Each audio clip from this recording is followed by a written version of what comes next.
नमस्कार दोस्तों, इस वक्त हम मौजूद हैं महेश्वर। जैसा कि आप सभी जानते होंगे कि जो इंदौर की महारानी थी माता अहिल्या, उनकी राजधानी महेश्वर हुआ करती थी और इसके बाद इंदौर शिफ्ट हुई।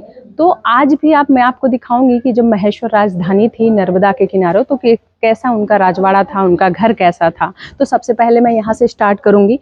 जैसे कि आप देखेंगे कि उस समय की ये पालकी है और ये यहाँ पर आज भी मौजूद है। होलकर कालीन विरासत को समेटे हुए जो माता अहिल्या की जो वस्तुएं हैं जो वो उपयोग में लाती थी, यहाँ पर मौजूद हैं। मैं ये जैसे ये पूरे देखिए, चारों तरफ घुमाइए कैमरा। ये राजवाड़ा है, अहिल्या माता फोर्ट है और ये उनका राजधानी थी, ये उनका फोर्ट है, ये उनका महल है जब वो रहती थी। देखिए किस तरह लकड़ियों से बना हुआ है।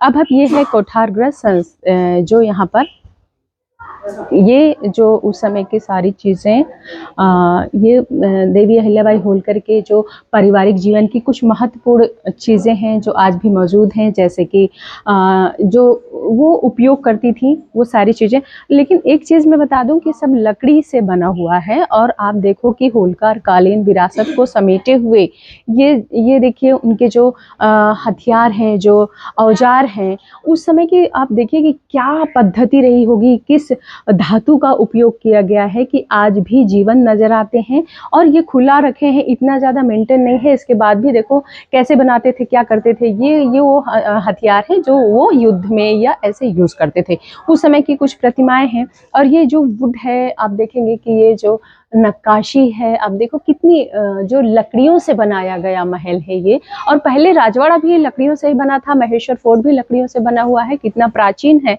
और अब देखो कि ये है माता अहिल्या की गादी, ये माता अहिल्या की प्रतिमा है। ऐसा लग रहा है जैसे साक्षात आज भी वो इस फोर्ट से शासन कर रही हैं। और महेश्वर घाट तो आपने देखा ही होगा कि इनके सामने, गादी के सामने महेश्वर फोर्ट की प्रतिकृति लगाई गई है, पेंटिंग लगाई गई है, जहाँ वो दैनिक। और एक चीज़, ये सारी वस्तुएं, सारी चीज़ें आज भी मौजूद हैं। मैं गादी देखिए कि माता अहिल्या की गादी है जिसमें बैठ के वो शासन किया करती थी, अनुशासन के साथ। एक जो उन्होंने पूरे देश में एक अपनी मिसाल पेश की, तो इस गादी से बैठकर वो शासन करती थी।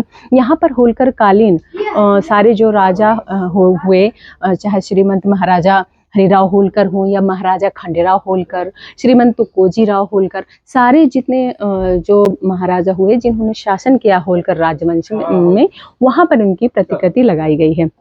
यहाँ से अब हम अगर बढ़ेंगे तो एक मिनट यहाँ दिखाइए।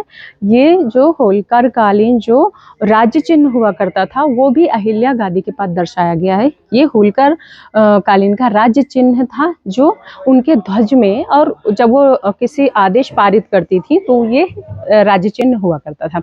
अब हम देखेंगे कि ये जो चीज़ें हैं ये सारी चीज़ें रखी गई हैं। लेकिन गादी की अगर बात करें, बहुत सारी चीज़ें हैं यहाँ पर जो उस समय उपयोग में लाई जाती थी। अब अगर हम यहाँ देखते हैं कि देखिए किस तरह से जो उस समय एक जो उनका घर है, आज भी देखो जो महल है जहाँ से शासन करती थी, तो ये वो वस्तुएं हैं, ये दैनिक चीज़ें हैं जो ये बनाया गया है। तो आपने देखा कि किस तरह सादगी से परिपूर्ण एक राज्य से आप पूरे देश में देखेंगे कि माता अहिल्या ने पूरे देश में हर मंदिर हो या घाट हो, अगर देखिए बनारस से लेकर पूरे देश में उन्होंने जीर्णोद्धार मंदिरों के करवाए, घाटों के करवाए। और वही महेश्वर जो किला है आज भी, उनके जो महेश्वर घाट है आज भी वैसा है। लेकिन एक चीज़ है कि आप देखेंगे इस जगह जो उनकी राजधानी है, उनकी धरोहर है, उनका जो महल है, कितनी सादगी से परिपूर्ण है।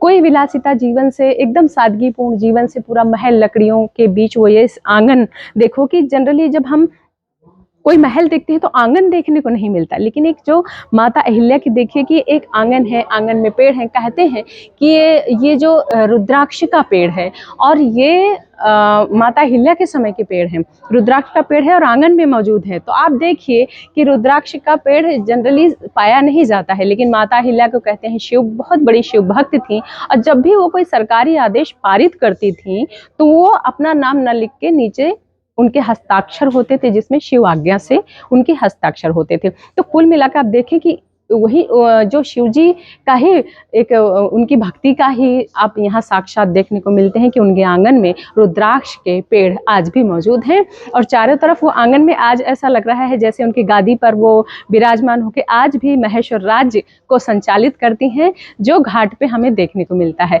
जो ये फोर्ट से नीचे बहती नर्मदा कलकल यहाँ पर आज भी माता अहिल्या की आभा माता अहिल्या को जीवन बताती है और आज भी ऐसा लगता है कि पूरे मध्य प्रदेश की सत्ता आज भी महारानी मालवा की महारानी जो यहाँ की जो महारानी थी आज भी यहीं से संचालित करती है।